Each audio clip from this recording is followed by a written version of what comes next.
Hello and welcome back to my channel. Today we're going to discuss polycystic kidney disease, commonly known as PKD. This genetic disorder can have a significant impact on kidney function and overall health. We'll cover what PKD is, its symptoms, diagnosis, and management strategies to help you better understand and manage this condition. Hi, I'm Dr. Knapp, here to bring you medical information so you can take control of your health and make the most of your doctor visits. Let's get started. Polycystic kidney disease is a genetic disorder characterized by the growth of numerous cysts in the kidneys. These cysts are fluid-filled sacs that can enlarge the kidneys and interfere with their ability to filter waste from the blood. PKD can be inherited in two primary forms: autosomal dominant PKD and autosomal recessive PKD. Autosomal dominant PKD is more common and typically manifests in adulthood, while autosomal recessive PKD is rare and usually presents in infancy or early childhood. The progression and severity of PKD can vary widely among individuals, even within the same family. In autosomal dominant PKD, a person needs to inherit only one copy of the mutated gene from one parent to develop the disease. This form of PKD accounts for about 90% of all cases.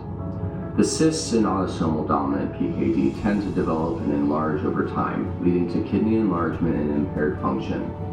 Symptoms usually appear between the ages of 30 and 50, although some people may remain asymptomatic for many years. In contrast, autosomal recessive PKD requires two copies of the mutated gene, one from each parent, for the disease to develop.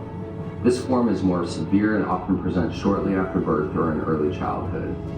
Children with autosomal recessive PKD may experience significant kidney and liver problems early in life. The symptoms of PKD can vary depending on the form of the disease and its progression.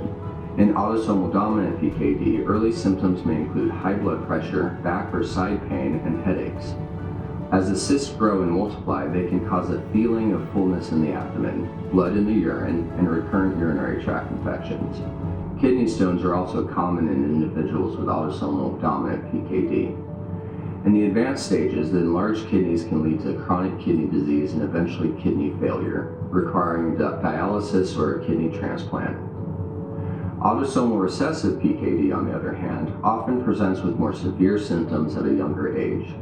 Infants may have enlarged kidneys, difficulty breathing, and problems with growth and development. Liver involvement is also common in autosomal recessive PKD, leading to complications such as portal hypertension and liver fibrosis. Managing the symptoms and complications of autosomal recessive PKD requires close monitoring and specialized care from a multidisciplinary medical team. Diagnosing PKD typically involves a combination of family history, physical examination, and imaging studies. A detailed family history can reveal the presence of PKD in close relatives, which can be a strong indicator of the condition. During a physical examination, your healthcare provider may check for signs such as high blood pressure or an enlarged abdomen.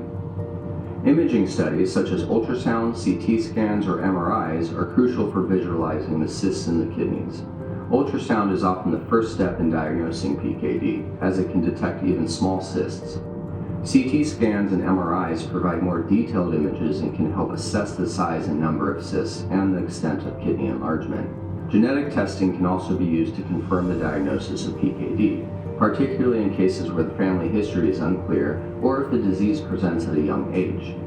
Genetic testing involves analyzing a blood sample to identify mutations in the PKD1 or PKD2 genes for autosomal dominant PKD, or the PKHD1 gene for autosomal recessive PKD.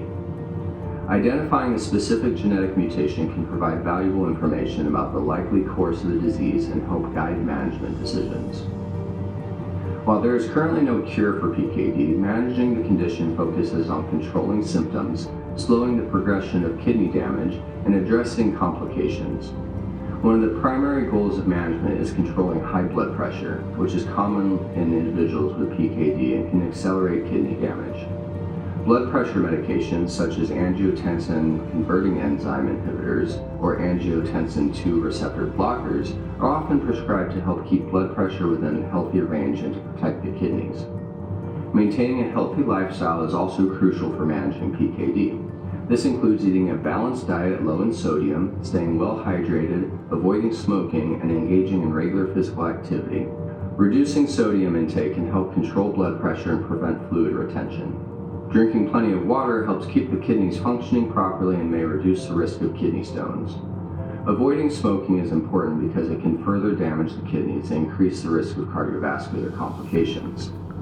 Regular exercise can help maintain a healthy weight, lower blood pressure, and improve overall well-being. In addition to blood pressure medications, other treatments may be necessary to manage specific symptoms or complications of PKD. Pain management is often required for individuals experiencing chronic back or side pain due to enlarged kidneys. Over-the-counter pain relievers such as acetaminophen may be recommended, but non-steroidal anti-inflammatory drugs or NSAIDs should be avoided as they can further harm the kidneys. In some cases, prescription pain medications or interventions such as cyst aspiration or surgery may be needed to relieve severe pain. Treating urinary tract infections promptly is important to prevent further kidney damage. Antibiotics are used to treat these infections, and maintaining good hygiene and hydration can help reduce the risk of recurrence.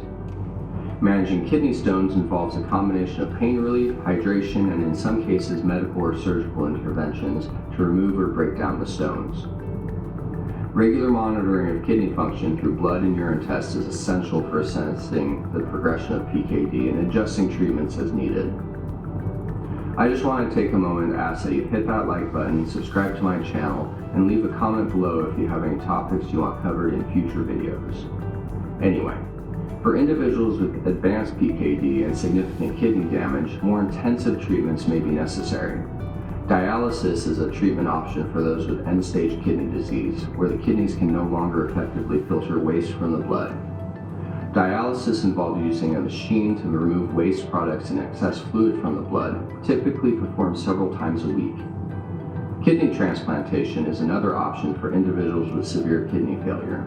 A successful kidney transplant can significantly improve quality of life and eliminate the need for dialysis. Finding a suitable donor and undergoing the necessary evaluations and procedures can take time, and it requires lifelong immunosuppressive medications to prevent the body from rejecting the transplanted kidney. For children with autosomal recessive PKD, management focuses on addressing both kidney and liver complications. This may involve medications to control high blood pressure, diuretics to manage fluid retention, and treatments for liver-related issues. In severe cases, liver transplantation may be necessary. Supportive care, including nutritional support and growth monitoring, is essential for managing the health and development of children with autosomal recessive PKD. Ongoing research is focused on finding new treatments and therapies for PKD. Some promising areas of research include developing drugs that target the molecular pathways involved in cyst formation and growth. Clinical trials are exploring the use of medications such as tolvaptan, which has been shown potential in slowing cyst growth and preserving kidney function in individuals with autosomal dominant PKD. Gene therapy and other advanced treatments are also being investigated as potential options for managing PKD in the future. Staying informed about the latest developments in PKD research and treatment options is important for individuals living with this condition.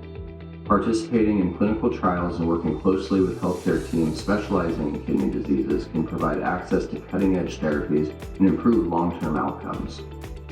Thank you for watching. As always, take care of yourself and make the most of your day.